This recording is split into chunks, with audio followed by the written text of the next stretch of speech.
Descuigata tiene 7 vidas, tú no.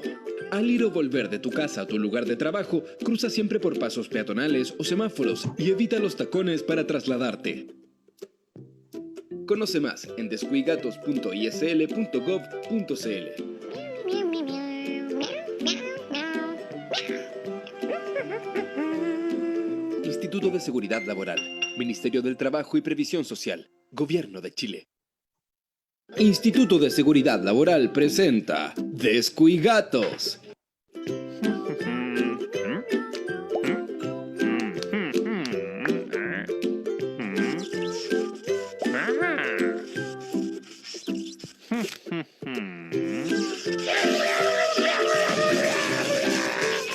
Descuigato tiene 7 vidas, tú no. Antes de utilizar una herramienta, verifica que estén en buen estado tanto cables como enchufes y no realices arreglos caseros en los mismos. Conoce más en descuigatos.isl.gov.cl.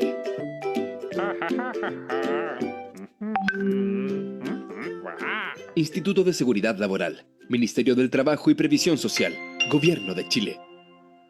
Instituto de Seguridad Laboral presenta Descuigatos. Ñau, ñau. Ñau.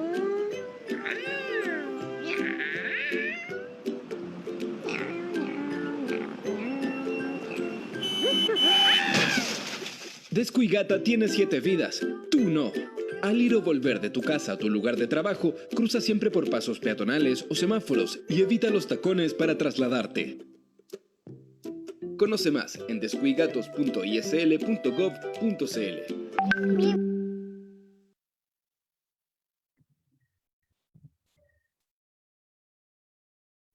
Muy buenos días a todos y a todas. Quiero darle las más cordiales bienvenidas por acompañarnos en este webinar llamado Orientación de Prevención de Riesgo. Seminario online que es parte de un ciclo de capacitaciones dedicado a abordar la seguridad laboral y la salud en el trabajo, organizado por el Instituto de Seguridad Laboral en conjunto con CADO Capacitación. Mi nombre es Rocío Gentiluzzi, moderadora de CADO, y estoy muy contenta por estar el día de hoy con ustedes. Queremos tener con ustedes y nuestros panelistas un espacio de conversación y analizar las diferencias entre el peligro, riesgo y clasificación del riesgo. Para dar comienzo a este seminario web, quiero saludar a nuestro panel que nos acompaña el día de hoy. Ella es Margarita Meneses, directora regional del Instituto de Seguridad Laboral de Antofagasta. Muchas gracias por acompañarnos el día de hoy. Y además tenemos con nosotros a Diego Leiva. Él es ingeniero en prevención de riesgos con experiencia en seguridad laboral y docencia en el área de la legislación laboral. Junto a este interesante panel, conversaremos hoy sobre orientaciones de prevención de riesgos. Y les quiero comentar que el chat ya está disponible para que hagan todas sus consultas, las que serán recibidas, por supuesto, y respondidas en la medida de lo que sea posible. Antes de iniciar este seminario, quiero dejar con ustedes a Margarita Meneses. Ella es directora regional del Instituto de Seguridad Laboral de Antofagasta, para que nos entregue unas palabras de bienvenida. Hola, buenos días a todos y a todas quienes nos están acompañando el día de hoy.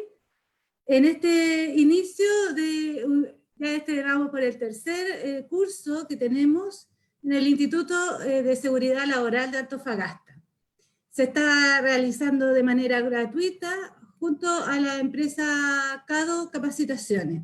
Soy Margarita Meneses, la directora regional de acá en Antofagasta, y quiero comentarles que en esta oportunidad queremos también dar a conocer que que estamos facilitando el uso y promoviendo el uso de la plataforma online de sucursal en línea del Instituto de Seguridad Laboral. Es una iniciativa pionera dentro de los servicios públicos.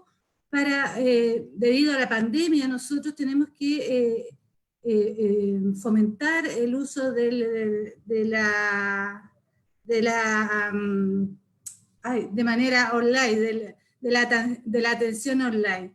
Acá están todos invitados, las comunas distantes a Antofagasta, como Yahue, Mejillones, Sierra Gorda, Taltal, Tocopilla, Están todos invitados y también a participar en este curso, que lo estamos transmitiendo a través de Facebook Live y también a través de Zoom. Les doy la bienvenida, agradezco a todos que se inscribieron a este seminario, mucho éxito y nos estamos viendo. Hasta luego.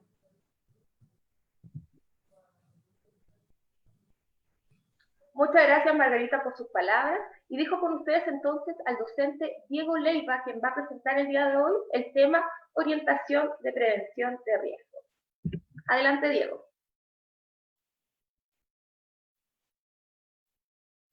Hola, muy buenos días. Bueno, mi nombre es Diego Leiva. Espero que todos se encuentren bien en estos difíciles momentos. La zona norte está siendo muy golpeada con el tema de la pandemia, así que espero que todos se encuentren bien, tratando de hacer teletrabajo desde su casa. Y bueno, ¿qué nos convoca hoy día? Hoy día vamos a hablar acerca de la orientación a la prevención de riesgo.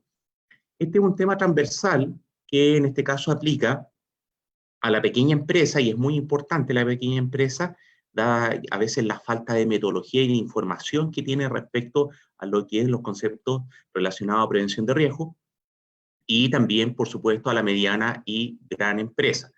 Bien, los objetivos de aprendizaje que hoy día vamos a revisar van a ser los siguientes. Primero, vamos a conocer algunos tópicos relacionados a la ley 16.744, que es la ley de accidentes del trabajo y enfermedades profesionales. Vamos también a hablar de dónde nace esta ley, ya porque producto que hay una ley, pero un poco más arriba de la ley también hay un código, ya el código sanitario, el código del trabajo, para que entendamos la estructura legal que tienen estas temáticas. También vamos a hablar acerca de las contingencias cubiertas que tiene en este caso esta ley. Vamos a hablar de los tipos de accidentes, ¿ya? Y también de las enfermedades profesionales.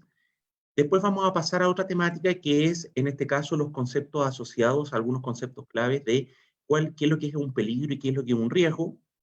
Vamos a ver lo que es la clasificación del riesgo, cómo establecer estas medidas de control, ya que dado que no es solamente decir, por ejemplo, le voy a entregar un EPP a un colaborador, a un trabajador, sino que tal vez tengo que empezar con otra metodología que tiene un mayor impacto y una mejor eficacia en las personas, y después de eso, de determinar las medidas de control, todo lo que compete a un plan de acción para poder abordar la implementación de estas medidas de control. Bien, así que por favor, mucha atención a los conceptos que vamos a hablar. Les recuerdo que está habilitado para consulta o dudas para que ustedes las puedan plasmar, y después al final de la capacitación se hace una ronda, en este caso de preguntas, para que las vayamos aclarando como equipo. Entonces, primero que todo, algunos aspectos legales que existen hoy en día en relación a la orientación en prevención de riesgo. Entendamos primero que todo que existe el Código Sanitario, que en este caso rige todos los aspectos relacionados al fomento, la protección y la recuperación, en este caso, y de la salud de los habitantes de la República, ¿ya? Esa es la base que nosotros tenemos hoy día inicialmente. Y por otro lado, está el artículo 134 del Código del Trabajo, en este caso que obliga a todo tipo de empresa, ya sea micropyme, pyme, mediana empresa o gran empresa, a tomar todas las medidas necesarias para proteger eficazmente la vida y la salud de los trabajadores, y también disponer de los elementos de protección personal o de los elementos necesarios para evitar la ocurrencia de accidentes de trabajo, enfermedades profesionales. A su vez, está también en el artículo número 210 del Código del Trabajo, obliga y se refiere a las entidades y a la ley 16.744, que es la ley de accidentes del trabajo y enfermedades profesionales. Y específicamente esta ley está determinada y sus principios son que es adaptar y mantener las medidas de higiene y seguridad en la forma y los términos con las sanciones que señala esta normativa precisamente. Entonces, después de eso pasamos a lo que son los aspectos propiamente tan legales del concepto de la ley 16.744. ¿Qué es lo que establece esta ley? Establece la obligatoriedad de un seguro social, transversal en este caso para todos los trabajadores contra riesgos de accidente del trabajo y enfermedades profesionales. Y los objetivos que principalmente tiene esta ley van a ser principalmente 5. Primero, rehabilitar al trabajador afectado, ¿verdad? El objetivo que tiene esta ley es que si un trabajador, por ejemplo, tiene un accidente y el trabajador antes de tener ese accidente estaba en tales condiciones, en condiciones óptimas, si tiene un accidente, es que trate esta información y pueda volver a realizar sus funciones de la mejor manera. ¿Bien? Reeducar al trabajador, ya reeducarlo en el sentido de que por qué se accidentó, por lo tanto es una acción que no puede volver él a repetir, por lo tanto estamos hablando de un concepto de, en este caso, de educación a la persona. El otro objetivo que tiene la ley 16.744 es de prevenir accidentes y enfermedades profesionales. ¿Cómo? En este caso, a través de generar acciones desde el punto de vista preventivo en las empresas, como capacitación, implementación de protocolo, generación de cultura, acciones preventivas, etc. Otorgar las prestaciones médicas, producto de, en el caso de accidentes de trabajo y enfermedades profesionales, se relaciona también al objetivo número 1, y conceder prestaciones económicas. Es decir, si el trabajador, por ejemplo, tiene un accidente de trabajo hoy en día, y ese accidente de trabajo va a estar, por ejemplo, 4 días en un reposo laboral para después poder volver en óptimas condiciones a su trabajo, eso tiene una prestación económica que es la entrega del subsidio económico para suplir la falta de remuneración por parte de su empleador que va a tener en ese momento, ¿ya? Acompañado a lo que son los objetivos de la ley 16.744, también la ley establece principios, ¿ya? Y estos principios lo que buscan son tener una estandarización global para todos los trabajadores, en este caso, que están en el seguro. Primero tenemos el principio de solidaridad, la universalidad, la integridad, la unidad y la automaticidad de las prestaciones. Bien, ¿qué significa cada uno? Lo vamos a revisar a continuación. Primero, la solidaridad. Todos los beneficios que otorga la ley se financian exclusivamente con aporte empresarial o patronal, ¿ya? Aquí no, el trabajador en este caso no tiene que colocar plata de su bolsillo para, en este caso, ser atendido por parte del organismo administrador o en el caso que se trate de un accidente de trabajo o enfermedad profesional. Después tenemos el principio de la universalidad, que en este caso protege a todos los trabajadores por cuenta ajena y también independientes que se encuentren afiliados, en este caso, al seguro de accidentes de trabajo y enfermedades profesionales. Hay que recordar que quien debe hacer esta gestión de poder generar una afiliación al seguro son las empresas adherentes, son las empresas que tienen razón social y RUT constituido, independientemente si es limitada, SPA u otra.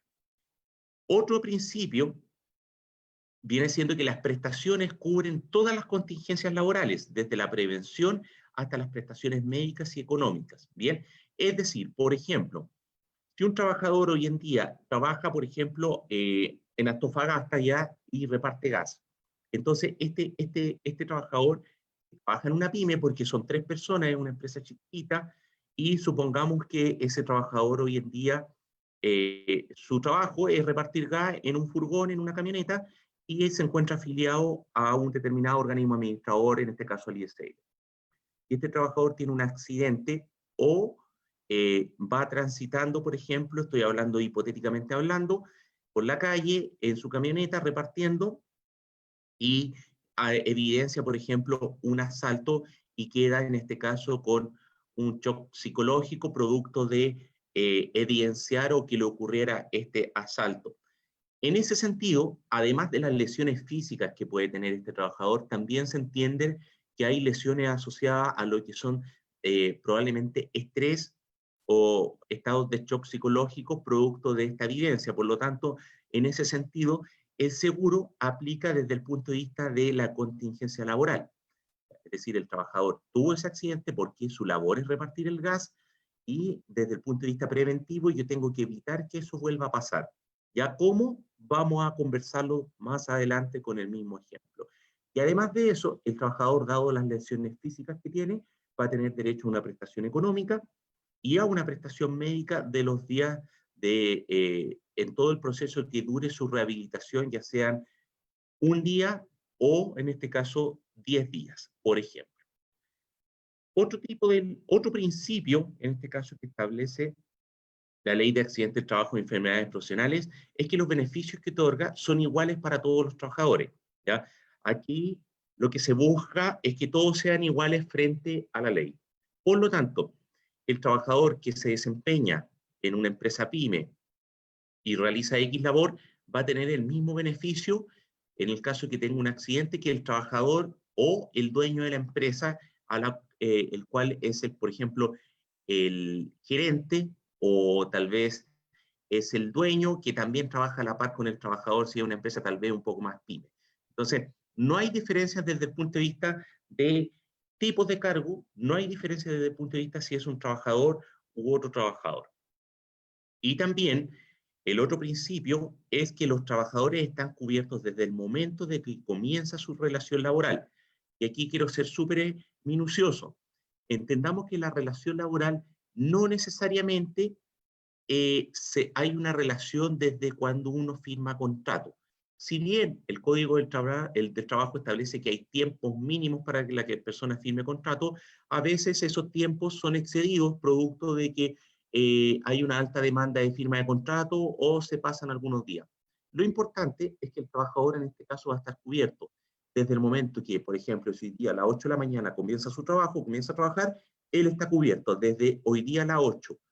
No importa si el contrato lo firma días posteriormente. Además, tampoco es necesario que este trabajador o la empresa realice una cotización anticipada de este trabajador al seguro, ya que se entiende que hay una relación contractual y ya se conversó a través de una forma verbal o a través de alguna carta oferta que se le envió al trabajador en donde se le dijo, mira, yo te voy a pagar por este trabajo X cantidad, por lo tanto, ya desde ese punto de vista estás contratado, ya hay una formalización verbal de los acuerdos laborales que en este caso va a tener ese trabajador. Bien, hasta ahí, estos son los principios, tenemos los objetivos, también tenemos en este caso los productos de la ley 16.744 y tenemos en este caso también lo asociado al Código del Trabajo en su artículo número 184. Continuemos. Hay que entender, dentro de los aspectos legales, existen, o la pregunta sería, ¿quién gestiona el seguro social obligatorio?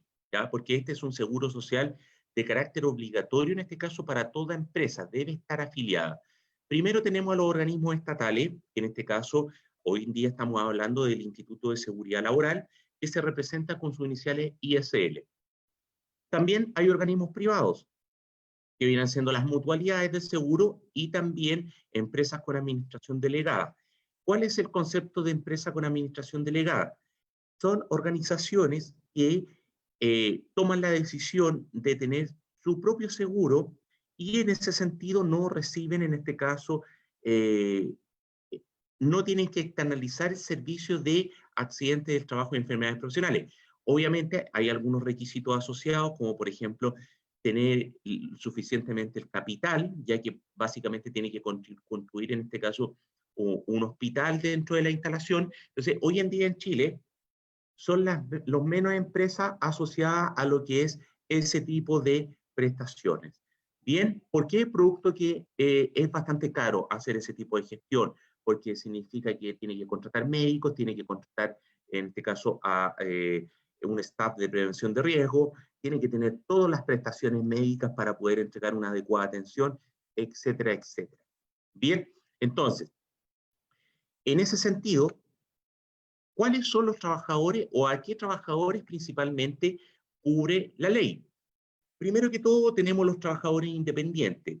Entendamos que hoy en día, todo trabajador independiente que genere, por ejemplo, una boleta de honorario, tiene que estar afiliado, en este caso, a un organismo administrador del seguro.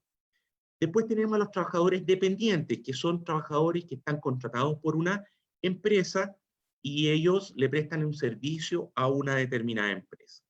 Bien, después tenemos los funcionarios públicos, y los funcionarios públicos en toda la gama de funcionarios públicos. Por ejemplo, alcaldes, concejales, gobernadores, consejeros regionales, ministros, presidente de la República, etcétera.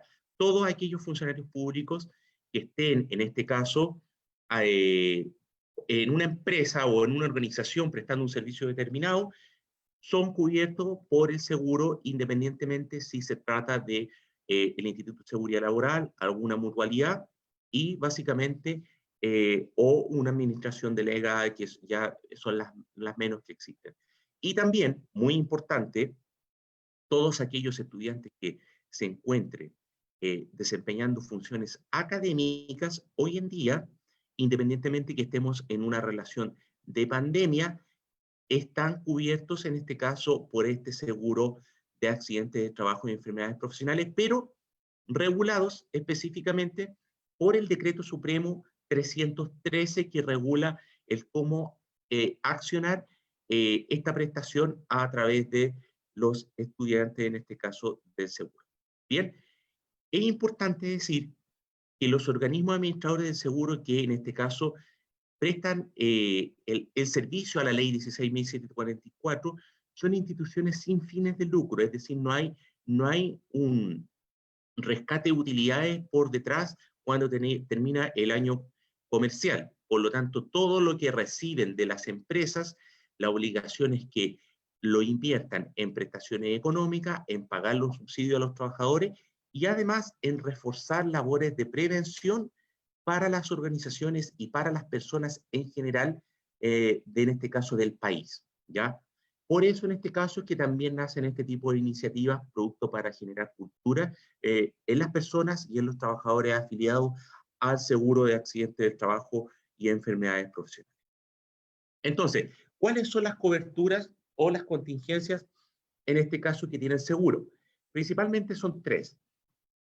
Tenemos primero los accidentes del trabajo, ¿ya? Que son aquellos que ocurren en las dependencias, en este caso de una instalación, y después vamos a profundizar un poquito el concepto. También tenemos los accidentes de trayecto, y finalmente tenemos las enfermedades profesionales, ¿ya? ¿Qué significa cada uno? Primero tenemos los accidentes de trabajo. Básicamente, entendamos que el accidente de trabajo es toda lesión que sufre una persona a causa del trabajo o con ocasión del trabajo, y que le produzca alguna incapacidad o muerte. Bien, ¿qué queremos decir con esto? Primero, si una persona, por ejemplo, está contratada, voy a poner el mismo ejemplo de la persona que reparte gas, y su labor es vender gas casa a casa. En ese sentido, esta persona, su relación laboral es, por ejemplo, transitar por las calles vendiendo gas. Sufre un asalto. Ese accidente va a ser un accidente de trabajo a causa del trabajo. Bien, supongamos que la misma persona, obviamente, vuelve a la base a cargar su vehículo para seguir repartiendo gas y va al baño, ¿ya? Y en el baño, por ejemplo, había una condición insegura porque el piso estaba mojado. En ese caso, esa persona ahí va y se cae y, por ejemplo, se fractura el brazo o tiene golpes contra un objeto. En ese caso se entiende que va a ser un accidente de trabajo con ocasión del trabajo. Y que le va a producir una incapacidad, por ejemplo, en el brazo, producto que no va a poder seguir trabajando, descargando gas, lo que significa que va a tener un reposo asociado y un tratamiento médico. En ese sentido, es importante, primero que todo, que este accidente de trabajo sea tratado por la institución prestadora de salud, en este caso si es el Instituto de Seguridad Laboral, todas las instituciones de salud pública que entreguen este beneficio. Bien, ahora, ¿cuáles son las diferencias en este caso para el trabajador? La verdad, no hay una diferencia en que una sea clasificada como aceptado o la otra como rechazado, ya sea a causa o con ocasión, sino que básicamente poder generar información desde el punto de vista si una persona puede tomar, o la empresa en este caso puede tomar medidas preventivas para evitar en este caso la ocurrencia de accidentes o enfermedades profesionales, ¿ya? Hay algunas excepciones asociadas a este concepto, como por ejemplo los accidentes por fuerza mayor extraña o sin relación con el trabajo de la víctima, por ejemplo, terremotos, tsunamis, etc. O los accidentes producidos intencionalmente por la víctima. Estos son excepciones en este caso que establece la Ley de Accidentes del Trabajo y Enfermedades Profesionales, pero siempre está la opción, en este caso, que el trabajador pueda generar una instancia de apelación a la Superintendencia de Seguridad Social, quien es la institución que se encarga, en este caso, de decir, ya, ok, por ejemplo, tengo una excepción que podría ser por fuerza mayor extraña, pero considero que tal vez podríamos reivindicar esta decisión preliminar. Por lo tanto, de esa forma va funcionando el seguro. Ahora, en el caso, por ejemplo, accidentes producidos intencionalmente por la víctima. Pongamos el mismo ejemplo de este trabajador de una pyme que trabaja repartiendo gas.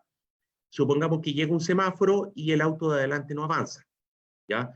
Y este trabajador se baja enojado y genera un conflicto con esta persona, y esa persona en este caso le genera un daño físico. ¿Quién provocó el conflicto? El trabajador que andaba repartiendo el gas. Por lo tanto, ahí en este caso hay un accidente que fue producido intencionalmente por la víctima. Por lo tanto, al momento de ingresar a generar una atención médica, en ese caso el trabajador no estaría cubierto y su caso sería rechazado. Ahora, el espíritu tiene la gestión de accidentes del trabajo o la ley es que el trabajador reciba, por ejemplo, la prestación. Por lo tanto, en ese caso, el seguro de accidente del trabajo indica, si bien no compete a un accidente de trabajo, debes tratarlo por tu sistema de salud particular, ya sea ISAPRE o FONASA. Bien, continuemos. En el sentido de los accidentes de trayecto, entendamos primero que el accidente de trayecto es todo aquello ocurrido en el trayecto directo de ida o regreso entre la casa-habitación o el lugar donde pernocta la persona. No necesariamente tiene que ser el lugar, en este caso, en donde indicó que vivía, sino que el lugar donde pernocta, donde duerme. Y el lugar de trabajo, o viceversa. En este caso, también corresponde a un accidente de trayecto a aquellas personas que trabajan en dos empresas, obviamente que estas dos empresas estén afiliadas a los organismos administradores del seguro, Ley 16.744, aunque corresponde a distintos empleadores. Por lo tanto, en ese sentido, la lógica es que si el trabajador está saliendo del trabajo 1, se va al trabajo 2, por ejemplo, empieza a las 6 de la tarde, que son tal vez poca horita, y pensando, por ejemplo, en un guardia de seguridad, y ese trabajador, por ejemplo, va de camino a su trabajo 2, y en el trayecto a ese trabajo 2 tiene un accidente.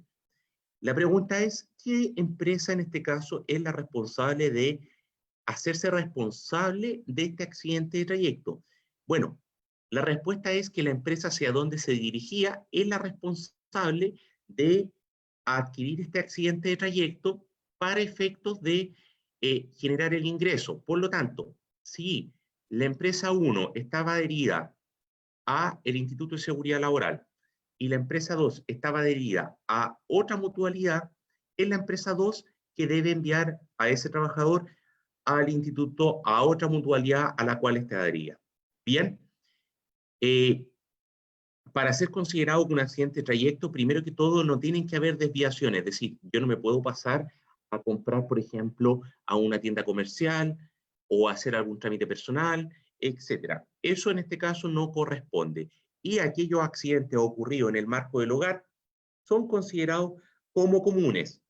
Obviamente, entendamos que hoy en día puede ser que algunas personas estén realizando trabajo desde su casa. Por lo tanto, quiero agregar que este tipo de situaciones, si yo tengo un accidente en la casa y estoy realizando funciones relacionadas a mi trabajo, eso también sería considerado y está validado por el Gobierno de Chile y el Instituto de Seguridad Laboral y todas las mutualidades para que también sea atendido a través del seguro. No las cosas que no se relacionan al trabajo. Por ejemplo, hoy en día tengo un tiempo de 15 minutos y, por ejemplo, voy a colocar a lavar la ropa y me aprieto un dedo con la lavadora. En ese sentido, eso no sería considerado como accidente de trabajo. Lo mismo pasa con el accidente de trayecto. Aquellas personas que en este caso, por ejemplo, tengan que trasladarse independientemente de la hora a sus empresas, en este caso, ese accidente va a ser considerado también como trayecto independientemente la hora que sea. Bien, en ese sentido, también están los conceptos asociados a la enfermedad profesional. Primero que todo, entendamos que la enfermedad profesional va a ser aquella que es causada de manera directa por el ejercicio de la profesión o el trabajo, en este caso, que realice la persona y que le puede producir también la incapacidad o muerte. No obstante, por ejemplo, un trabajador que se expone a un tiempo prolongado a un ruido, mayor en este caso a lo admitido por la normativa vigente que existe en la materia, que es el protocolo Prexor, que es el protocolo de ruido que aplica y que debe ser implementado. Y en ese caso, presenta un alto riesgo de sufrir alguna pérdida parcial de su capacidad auditiva. Entonces, ahí, por ejemplo, estamos expuestos a una condicionante que asocia a lo que es el concepto de enfermedad profesional. Ahora, para que se establezca una enfermedad profesional, tienen que determinarse ciertas condiciones, y principalmente esas condiciones van a ser las siguientes, o factores también determinantes para una enfermedad profesional. Primero, la cantidad de agente nocivo, es decir, en este caso, por ejemplo, la exposición a ruido. Y así, esto va a aplicarse para todo tipo de rubros o para todo tipo de empresas, porque no necesariamente todas las empresas tienen todos los agentes. En este caso, estos agentes pueden ser de tipo biológico, por ejemplo, en instituciones de salud, de agentes químicos, por ejemplo, en Magallanes o en los sectores hay mucha industria minera, por lo tanto hay bastantes agentes químicos, o también en la construcción, por ejemplo, el agente de sílice libre cristalizada. También los agentes físicos, entendamos agentes físicos como, por ejemplo, vibraciones en la construcción. También agentes ergonómicos, como por ejemplo malas posturas asociadas a un puesto de trabajo. Y también los agentes psicosociales asociados, por ejemplo, a trastornos de estrés, producto del trabajo, en donde esto, por ejemplo, la idea es que cada tipo de agente tenga un protocolo específico. Y ese protocolo específico es el que determina si la persona va a estar expuesta o no al tipo de agente. También, otra de las variables asociadas a determinar si va a ser una enfermedad profesional o no, está el tiempo de exposición. El tiempo de exposición es una condicionante sumamente importante, ya que la lógica es que a mayor tiempo de exposición por parte del trabajador, el agente contaminante va a estar, en este caso, un mayor riesgo. ¿Bien? Y segundo, la susceptibilidad individual que tiene la persona. Por ejemplo, tengo una persona, en este caso, que tiene 25 años y tengo otra persona que tiene 50 años, ¿ya? Los dos hacen exactamente el mismo trabajo. Probablemente la susceptibilidad, que es en este caso la condición que tiene la persona, va a desarrollar más rápidamente una enfermedad profesional la persona que tiene 50 años. ¿Por qué? Porque tiene mucho más años y la lógica es mucho más años que la persona joven, y la persona joven tal vez recién está empezando esta labor, y el tiempo de exposición que ha tenido en este caso ha sido menor al tiempo de exposición que tiene esta persona de 50 años. Entonces va a depender de las características de la persona, en este caso lo que corresponde para efectos de si corresponde realizar algún ingreso por susceptibilidad de la persona. Bien, entonces, para hacer un resumen, está el accidente de trabajo, el accidente de trayecto y también las enfermedades profesionales. En ese sentido, en el caso de las enfermedades profesionales, corresponde que uno analice el concepto de cantidad de agente que está ingresando, el tiempo de exposición y la susceptibilidad individual que tiene la persona. Bien, entonces, ¿cuáles son en este caso las prestaciones que entrega la ley 16.744? Bien, primero que todo, permiso. Primero que todo, tenemos la asesoría en prevención de riesgos profesionales. Estas asesorías se realizan básicamente a través de expertos en prevención de riesgo, técnicos en prevención de riesgo o cualquier persona competente en la materia. Y estas asesorías van desde el punto de vista de seguridad industrial, higiene industrial, que va enfocado a lo que son los agentes, las capacitaciones asociadas a lo que son las capacitaciones de orden ocupacional, y la medicina ocupacional, que se encarga en este caso de rehabilitar al trabajador y entregarlo en las mejores condiciones para que en este caso vuelva a realizar sus actividades laborales. Las otras prestaciones son las prestaciones médicas. Estas prestaciones básicamente son atención médica, que es la primera atención, quirúrgica en caso de que se necesite una rehabilitación o una intervención quirúrgica a través de una operación, o dental en el caso que el trabajador, por ejemplo, tenga un accidente grave. Este tipo de prestación también la entrega el seguro de accidente del trabajo y enfermedades profesionales. También prótesis. Muchas veces el trabajador sufre un accidente grave y necesita una prótesis. En ese sentido, el seguro de accidente del trabajo también asocia a lo que es la entrega de prótesis y aparatos ortopédicos, como por ejemplo una bota que necesita una persona. La hospitalización, si es necesaria, medicamentos para, en este caso, que el trabajador esté en óptimas condiciones, y la rehabilitación propiamente tal. Y las prestaciones económicas. En ese sentido, las prestaciones económicas van desde el punto de vista de subsidios. En este caso, si un trabajador tiene, por ejemplo, 5 días de licencia, se le cancela los 5 días de licencia. Indemnizaciones, en el caso de que el trabajador, por ejemplo, tenga alguna pérdida de capacidad de su ganancia, por ejemplo. Y lo mismo pasa con las pensiones y pensiones de supervivencia. En el caso de que existan, por ejemplo, alguna muerte, esa pensión de supervivencia se entrega a sus derechos habientes. ¿Bien?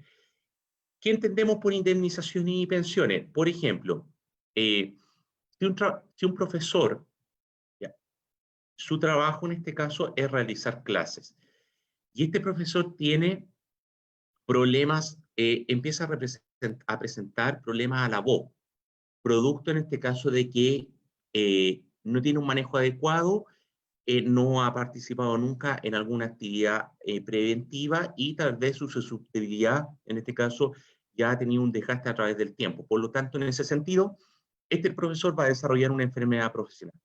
En este caso, se va a atender con mutual, pero la verdad, dado su desgaste de voz, no va a poder, en este caso, volver a lo que es su voz original, ¿ya? Y en ese sentido, los organismos administradores y junto con las instituciones de salud dicen, mira, este profesor que realizaba, por ejemplo, 60 horas de clase a la semana, ahora va a poder realizar solamente 25, ¿ya? Pero ese profesor va a dejar también de percibir ingresos, producto de que va a disminuir, en este caso, sus horas de trabajo.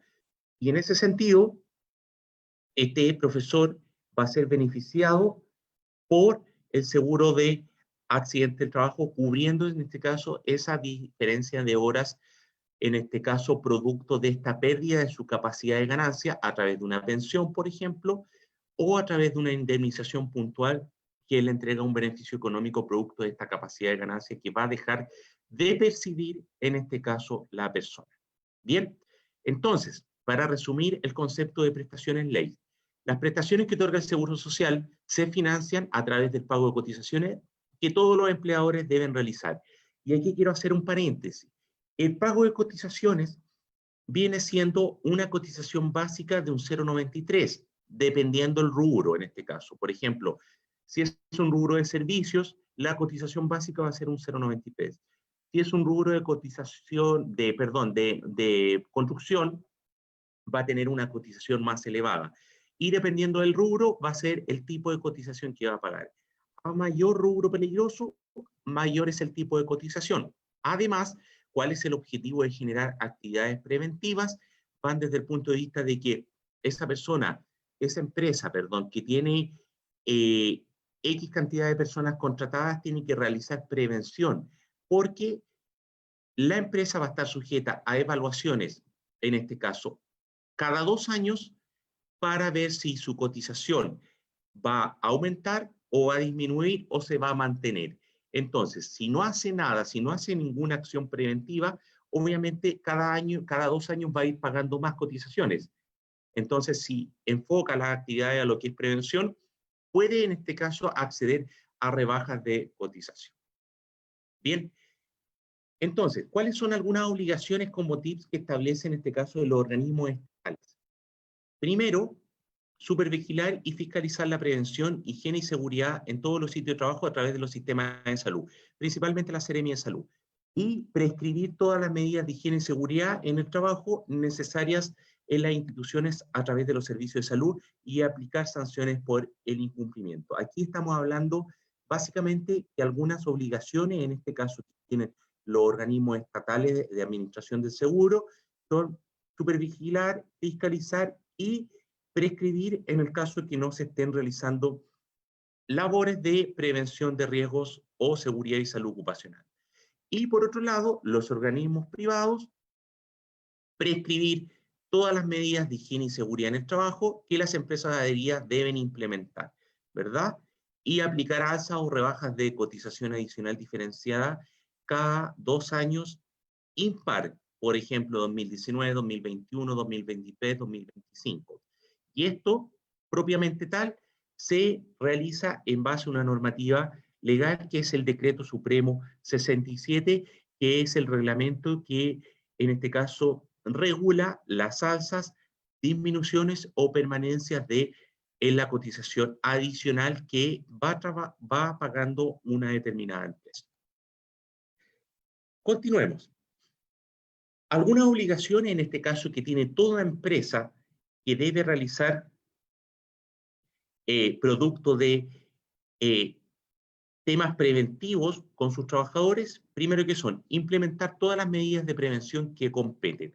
Y ahí en ese sentido se tienen que asesorar por un experto en la materia. Proporcionar a los trabajadores los elementos de protección personal libre de costo, indica la ley. Mantener la estadística de siniestralidad al día para ver después si en este año impar, que son los procesos de evaluación, va a estar sujeto a alzas, permanencias o disminuciones en la cotización adicional que tiene la empresa. Tener constituidos todos los comités paritarios de higiene y seguridad, y va a ser un punto importante aquí, sobre todo hoy en día, toda empresa que tenga una empresa, faena, sucursal o lugar de trabajo que tenga más de 25 trabajadores, con una razón social, debe tener constituido su comité paritario. Sí o sí, solicitar la asesoría, en este caso al Instituto de Seguridad Laboral. ¿Por qué? Porque como estamos en un producto de pandemia, la autoridad sanitaria, a través de la Seremi de Salud, está teniendo un rol fundamental en conjunto con la Dirección del Trabajo en supervisar las empresas para que se implementen las medidas preventivas y también, en este caso, se implemente los comités paritarios de seguridad que deban tener en el caso del cumplimiento. Y la constitución del comité paritario básicamente se ve a través de otro decreto supremo, que es el Decreto Supremo 54. Conformar, en caso que aplique, un departamento de prevención de riesgo, ¿ya? Y esto en este caso, las directrices de la constitución de un departamento de prevención de riesgo también lo regula otra normativa que viene siendo el Decreto Supremo número 40. Administrar adecuadamente el régimen de empresas contratistas, subcontratistas y de servicios transitorios que tengan, y dar cumplimiento a los protocolos y guías que establece el MinSal para efectos, en este caso, de algunos agentes como trastornos musculoesqueléticos, agentes biológicos, psicosociales, etc. Las obligaciones, en este caso, por otro lado, el trabajador tiene ciertas obligaciones. Primero que todo, respetar las normas e instrucciones que ha establecido la empresa. Cumplir con lo establecido en el reglamento interno de orden, higiene y seguridad. Acudir a exámenes de control, en este caso médicos, que ha establecido su empresa a través del organismo administrador de seguro, y sí o sí utilizar, hoy en día sumamente importante, todos los elementos de protección personal que sean destinados para estos efectos.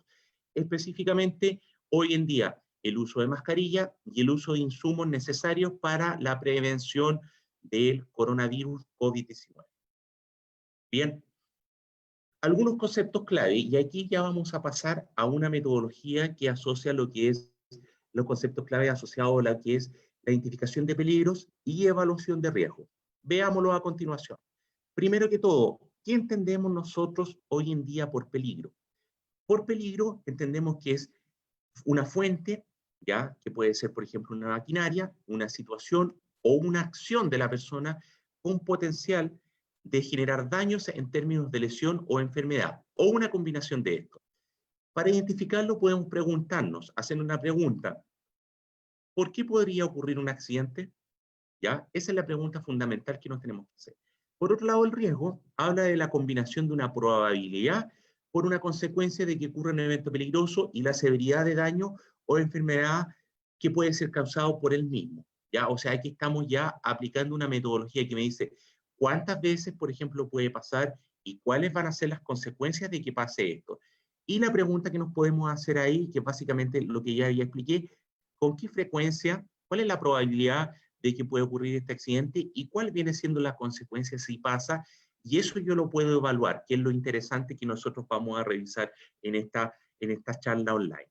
Entonces, algunos ejemplos en este caso de los conceptos de peligro y riesgo.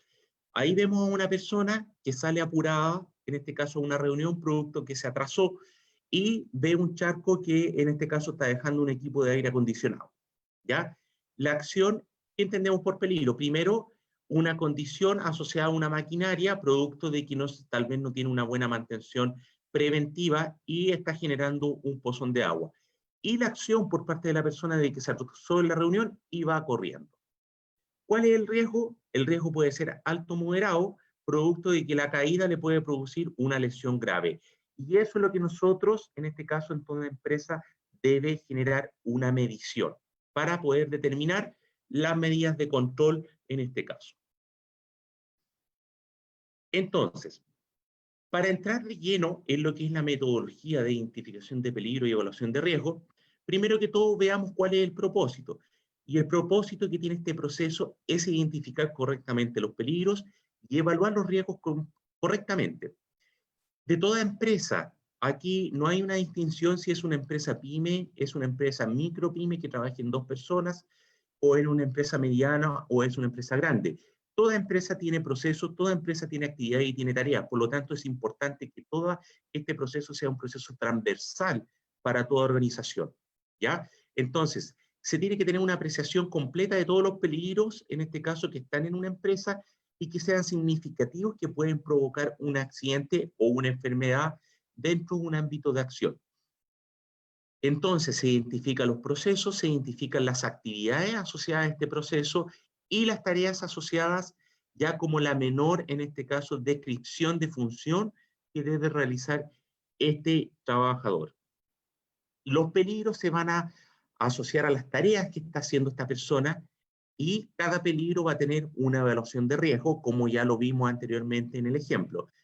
Y la idea es que esto se controle de forma permanente. Entonces la metodología es, primero que todo, identificar el peligro, evaluar el riesgo, tengo mis procesos identificados, tengo mi actividad, tengo mi tarea identificada, tengo los peligros asociados a cada tarea, hago la evaluación del riesgo de acuerdo a la metodología que vamos a ver y determino los controles asociados también a una metodología. ¿Para qué? Para poder construir un plan de acción que me ayude a evitar la ocurrencia de estos accidentes de trabajo, trayecto o enfermedades profesionales. Bien, entonces, para poder hacer una adecuada identificación de peligros, debemos considerar todas aquellas actividades que sean de carácter rutinario y tal vez no rutinario. Por ejemplo, si tengo un mini market o tengo un almacén, tal vez mi actividad rutinaria va a ser todos los días atender al cliente. Bien, y mi actividad rutinaria, por ejemplo, va a ser que 2 veces a la semana yo recepciono mercadería, un día de un proveedor, otro día de otro proveedor, y eso va a ser algo no rutinario. Bien, también debemos considerar toda la actividad del personal que tenga acceso al trabajo, incluyendo contratistas y visitantes. Se debe hacer un comportamiento y capacidad de otros factores asociados a las personas. También tengo que identificar los peligros originados fuera del lugar de trabajo, capaz de afectar adversamente la salud y seguridad de las personas bajo el control de la organización. Por ejemplo, el ejemplo del trabajador que su labor es desempeñar venta de gas a domicilio. Para evitar la ocurrencia de un accidente, tal vez yo tenga que colocarle un asalto, tenga que colocar la mina de seguridad en los vidrios. Bien, entonces, eso podría ser una medida de control para evitar la ocurrencia de un accidente. ¿Ya? O el otro ejemplo que yo ya coloqué, en el caso de que se bajó del vehículo, producto de que el auto delante no se movía y se bajó en una actitud tal vez un poco, en este caso rebelde, poder educar a este trabajador para que ese tipo de acciones no las vuelva a hacer. Y todos estos peligros generados en la proximidad del lugar de trabajo por actividad o trabajos bajo control de la organización. Aquí también estamos diciendo que se deben incorporar las emergencias del sector, ya tanto de la organización como también del sector. Y básicamente es incorporar y realizar un plan de emergencias, detectar las emergencias y esas emergencias también colocarlas en lo que es este concepto de identificación de peligros y evaluación de riesgo. Entonces, para poder realizar un adecuado, ¿verdad? Ya tenemos el proceso identificado, tenemos la actividad, tenemos la tarea, tenemos el peligro asociado a cada tarea y tenemos el riesgo, es decir, la consecuencia de lo que genera el peligro. Por lo tanto, tenemos que evaluarlo. Y para evaluar, se establece una metodología que viene siendo el concepto, que es el proceso de estimar la magnitud del riesgo y decidido dicho riesgo si es aceptable o no. Entonces, la magnitud del riesgo va a ser la asociación de una fórmula que viene siendo la probabilidad o la severidad por la consecuencia o la exposición. Entonces, después desglosemos esto, en donde determinamos que la magnitud del riesgo va a ser la probabilidad de que ocurra por la consecuencia de que ocurra un accidente, ¿bien?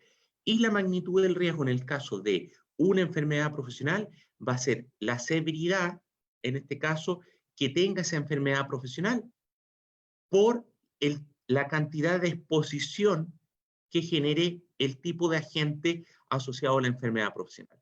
Entonces, nosotros podríamos concluir en este caso que la magnitud del riesgo va a ser la probabilidad por la consecuencia en el caso de un accidente y la exposición por la severidad en el caso de una enfermedad profesional. Entonces, a una mayor consecuencia o severidad, también se estima que va a haber una mayor probabilidad de ocurrencia o exposición. Y eso, ahí estamos hablando de un concepto que estamos determinando que es un riesgo creciente a través del tiempo. Bien, entonces, en ese sentido, cuando hablamos de una matriz de probabilidades, ¿ya? Y hablamos del concepto, en este caso, de accidentes, nosotros estamos determinando que pueden haber tres tipos de probabilidades. Por ejemplo, es muy probable que ocurra, es probable que ocurra o es poco probable que ocurra. Cada probabilidad va a estar asociada a una consecuencia. En este sentido, si es poco probable, el trabajador va a tener lesiones menores sin tiempo perdido. Bien, si es probable, y se le va a dar una clasificación baja. Si es probable, van a haber lesiones con incapacidad temporal, es decir, va a tener algunos rangos de días de licencia y va a tener una clasificación media.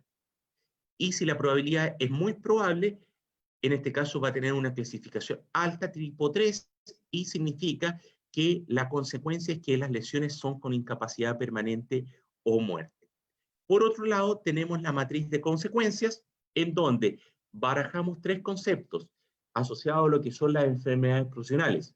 Primero, hablamos del concepto de la severidad, en donde tenemos alteraciones a la salud sin declarar una enfermedad profesional. Es decir, una persona manifestó que tal vez podía tener una enfermedad profesional, pero la verdad no fue calificado como enfermedad profesional por parte del organismo administrador. Eso va a ser una clasificación baja, tipo 1, y la exposición que yo tengo que tener claro es que no hay una exposición o esta exposición está bajo el 50% del límite de exposición ocupacional, de acuerdo a la evaluación que se realice por el agente de exposición que tenga la persona. Y por otro lado, está la severidad, en el caso de una enfermedad profesional que sea reversible, en donde la exposición ocupacional va a estar sobre el 50% del límite de exposición máximo y menor al 100%. Y ahí vamos a estar hablando de una exposición clasificación media tipo 2.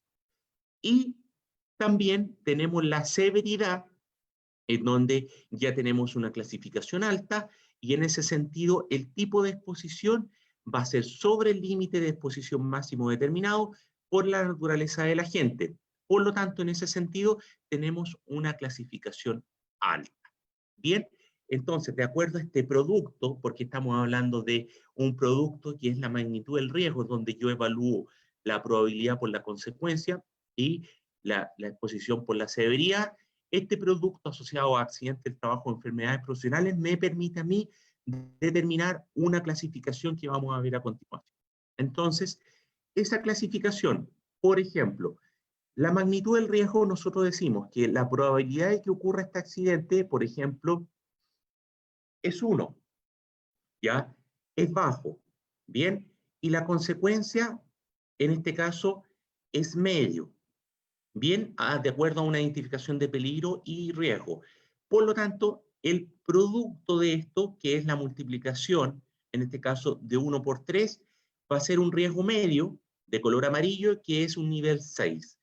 Y en ese caso, la acción que tiene que tomar la empresa, producto de identificar este riesgo medio por un producto, por una clasificación tipo 2, se deben tomar medidas en el plazo de 3 días, no mayor a 3 días.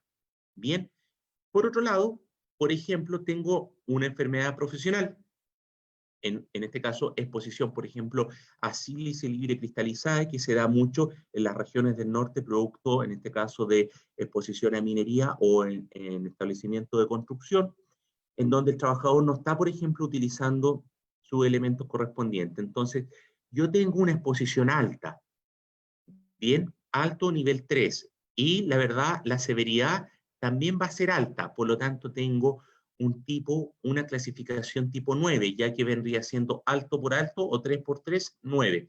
En ese sentido, se deben tomar las medidas en el plazo de un día, no más de un día. Y es así básicamente como yo determino un tipo rojo, clasificación tipo 9. Y en ese sentido, yo ahí puedo determinar este tipo de clasificación asociada a esta evaluación de magnitud del riesgo que estoy haciendo. Y esto se realiza en función a una matriz de identificación de peligros y evaluación de riesgo. Entonces, ¿cuál es el objetivo de poder realizar esta evaluación de magnitud del riesgo? Entonces, veámoslo. El objetivo de realizar esta evaluación de magnitud del riesgo es poder determinar medidas de control.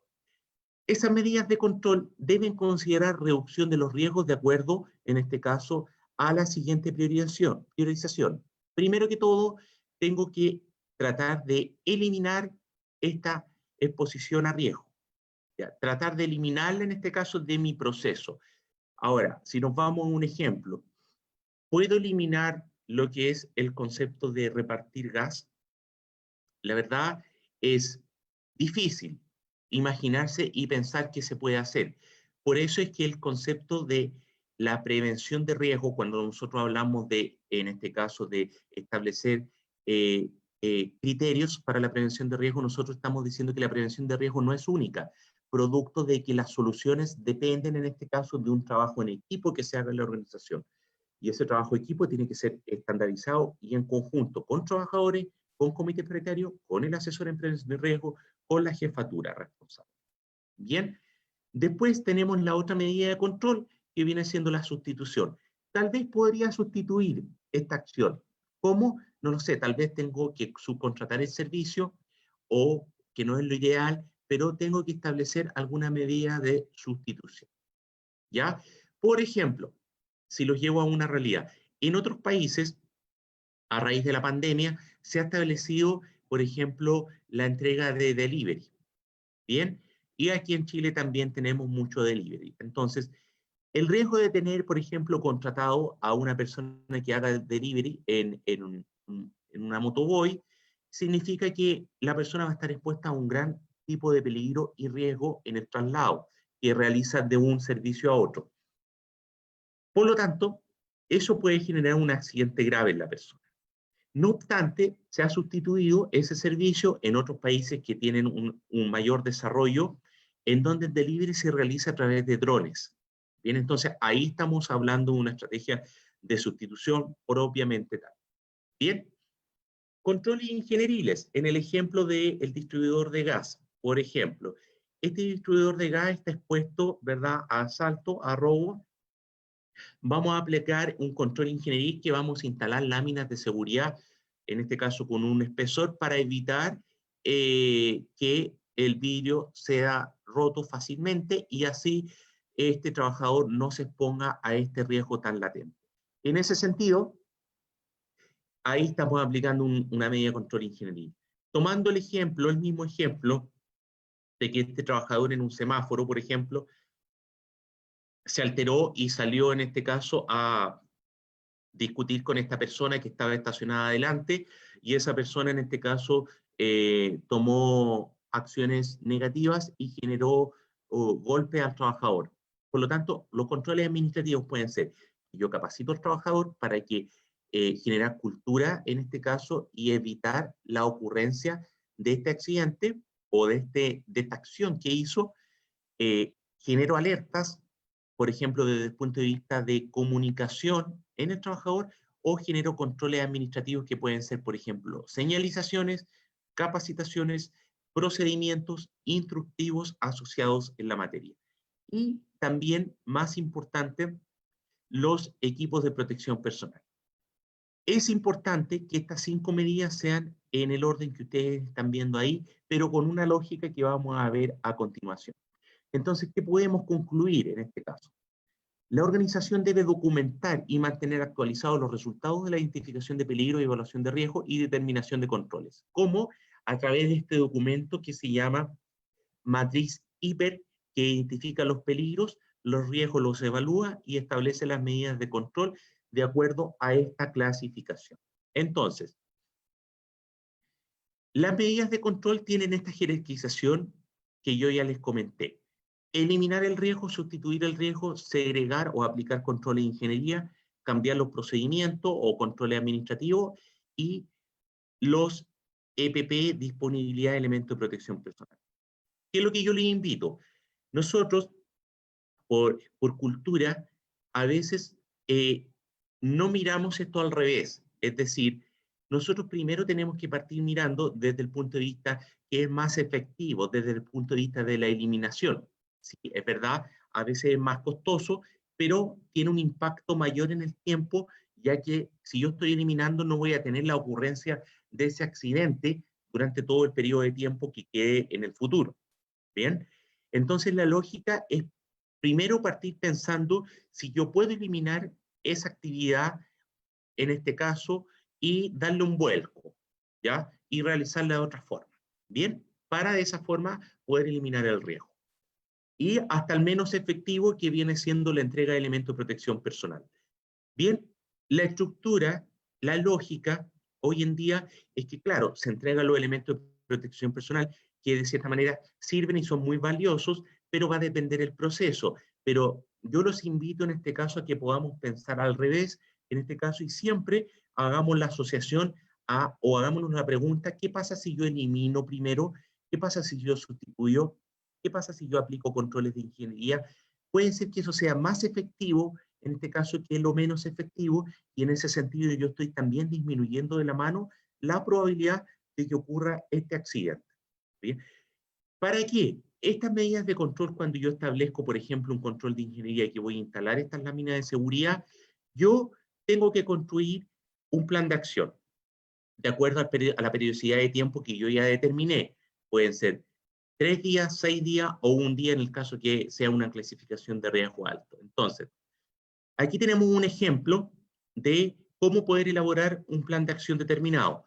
Tenemos la tarea que el traslado en grúa horquilla de materiales, es decir, un trabajador maneja la grúa horquilla. Por lo tanto, se establece una magnitud de riesgo medio en función ya a una probabilidad, por ejemplo, puede ser media 2, y una consecuencia media 2, de acuerdo a este análisis que hice de identificación de peligro y evaluación de riesgo. Por lo tanto, estoy estableciendo una medida de control. ¿Puedo eliminar el traslado de materiales? Es complejo. ¿Puedo sustituirlo? Tal vez sí, pero en este momento no tengo las lucas necesarias o el presupuesto para poder hacerlo. ¿Puedo aplicar control de ingeniería? Sí, tal vez se pueden hacer, pero veamos algo rápido ahora para generar conciencia en la persona. Entonces, la primera actividad o tarea va a ser que vamos a hacer una capacitación a este operador de grúa para que no genere un accidente y poder generar cultura, en este caso, en él. ¿Quién va a ser el responsable de esta actividad? El asesor en prevención de riesgo, o el supervisor, o el jefe directo, en conjunto con el ISL, en el cual vamos a realizar una capacitación específica para efecto de que no ocurra este accidente, en este caso asociado a un volcamiento o a un desprendimiento, por ejemplo, de los materiales. Y es importante que este plan de acción tenga una fecha, es decir, lo voy a hacer hoy día, 7 de agosto en este caso, del 2020, ya que debe ser cuanto antes. Bien, entonces, la orientación en prevención de riesgos básicamente es que hay conceptos legales asociados en la materia y básicamente que hay una metodología en la cual yo tengo que identificar un peligro, evaluar un riesgo, determinar medidas de control con este pensamiento desde el más efectivo al menos efectivo y construir un plan de acción asociado para evitar y disminuir la probabilidad de la ocurrencia o el nivel de exposición a una enfermedad profesional propiamente tal. Bien, quiero dejarlos cordialmente invitados al campus prevención isl.cl para que puedan visitar todos los temas de capacitación asociados a materias de prevención de riesgo, en donde ustedes pueden ingresar, loguearse en este caso con su clave personal, solicitan su clave personal y pueden acceder a todo el material que está en campusprevención.cl. Quiero darle las gracias por su participación, estaré atento a sus preguntas y espero que todos se encuentren muy bien y tengan un muy buen día. Muchas gracias, Diego. Ha sido una muy buena presentación. Y antes de pasar a la ronda de preguntas, queremos saludar a todos quienes nos ven vía Facebook y nos ven de distintas regiones, de distintos países, así que queremos saludar a las personas de Venezuela, Temuco, Villa Alemana y desde Santiago también. Tenemos varias preguntas, algunas de ellas son: Benjamín nos consulta: en el caso si un trabajador se encuentra en horario de trabajo y solicitó permiso para ir a comprar algún negocio cerca del lugar y justo en el trayecto lo asaltaron o lo atropellaron, la pregunta es, ¿cómo se clasificaría? ¿Laboral o accidente común? Mira, Benjamín, ahí es sumamente importante que primero, si la jefatura pidió permiso y fue autorizado, hay una responsabilidad de empresa respecto a esa autorización. El tema pasa que si esa autorización se hace verbalizada, es decir, no hay una evidencia por escrito de que la persona salió a realizar una compra en este caso. Es muy importante que si yo realizo tengo este tipo de actitudes que a veces pasan por desconocimiento, yo pueda materializarlo por escrito con evidencia objetiva, porque recordemos que las palabras se las lleva el viento. Entonces, después de tener un accidente, puede ser también que la empresa, en este caso, no desconozca esta situación y en ese sentido no tenga la prestación del seguro de accidente del trabajo y enfermedades profesionales. Por lo tanto, toda acción, en este caso, que esté autorizada por la empresa, podría ser considerada como un accidente de trabajo con ocasión, ya que no está realizando las funciones para la cual fue contratado, ¿ya? Pero obviamente tenemos esta variable asociada a lo que es el permiso por parte de la jefatura, que es sumamente importante que sean conscientes de esa situación.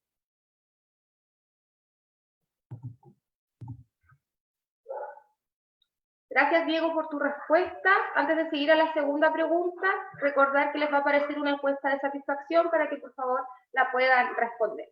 Tenemos otra pregunta, Diego. Rodrigo dice: con respecto a los accidentes de trayecto, los accidentes ocurridos en un campamento minero, donde el trabajador cae saliendo del bus camino a su habitación o al casino, ¿es considerado accidente de trayecto o de trabajo por ser campamento minero? ¿Cuándo se considera de trayecto? ¿Cuando están más de 7 días viviendo en un campamento en otra ciudad o lugar distinto a su hogar? A ver, entendamos que en este caso, toda faena o empresa que tenga disponibilidad un campamento, el trabajador en todo momento va a estar protegido. ¿Bien?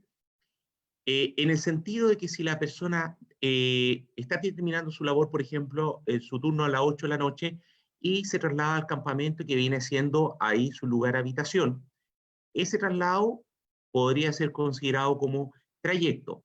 Bien, se entiende en este caso que toda labor que realiza la persona en el ejercicio de sus funciones para la cual fue contratado en una institución, por ejemplo, en una faena minera, va a ser considerado como trabajo. Pero adicionalmente, dado que está en las dependencias de la empresa, en todo momento aplica el seguro, en este caso de accidentes de trabajo y enfermedades profesionales.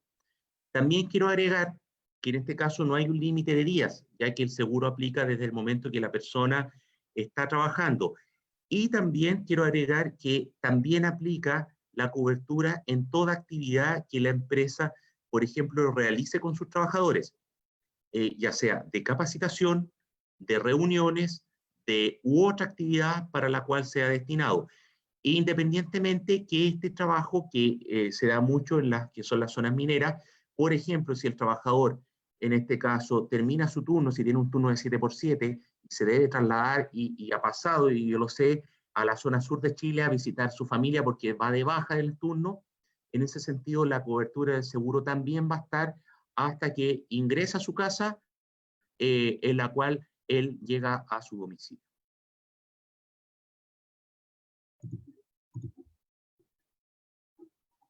Gracias, Diego, por tu respuesta. Tenemos otra pregunta de Darwin. Dice, ¿se puede considerar el uso de antibacteriales y desinfección elementos de seguridad? Perdón, no te entendí el primer relato, Rocío. Dice, ¿se puede considerar el uso de antibacteriales y desinfección elementos de seguridad?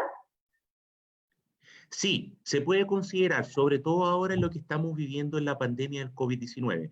Se utilizan elementos como amonio cuaternario o algunos otros tipos de desinfectantes como hipoclorito de sodio. Lo importante es que aquellas empresas que están, en este caso, utilizando este tipo de compuestos, tengan la autorización por parte de la autoridad sanitaria en función al Decreto Supremo 157 y hagan la solicitud y cumplan con todos los requisitos. Y es muy importante que estos elementos también, si son sustancias de carácter peligroso, tengan un almacenamiento adecuado de acuerdo a lo que establece la normativa, que es el Decreto Supremo 43, y sean en un lugar separado de lo que es, entendamos, elementos de protección personal. Estamos hablando de elementos, en este caso, de seguridad, asociados a algunos compuestos químicos que tienen una regulación, pero los elementos de protección personal tienen que estar en otro lugar por separado.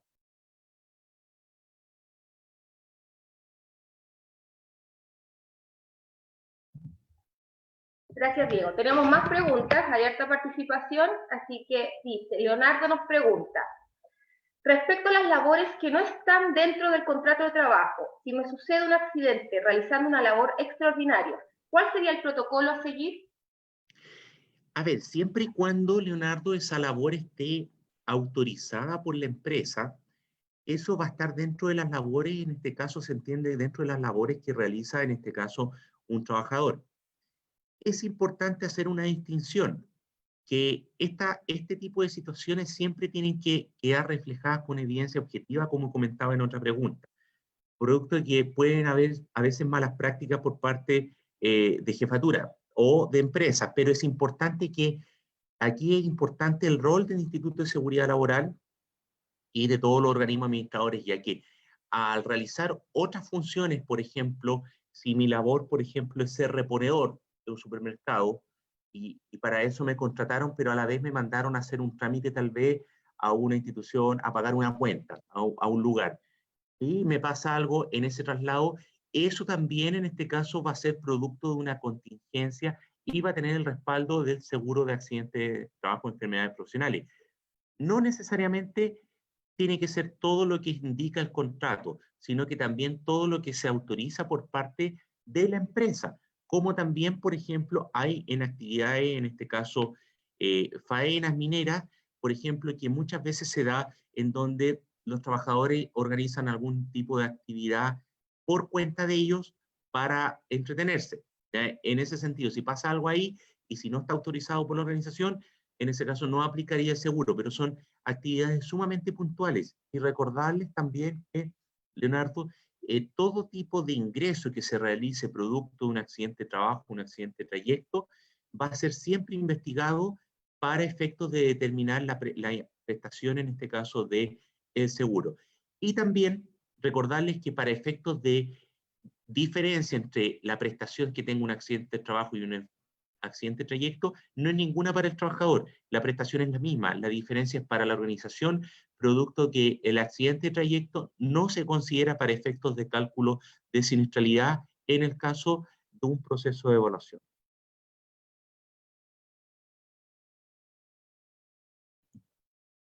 Muchas gracias, Diego.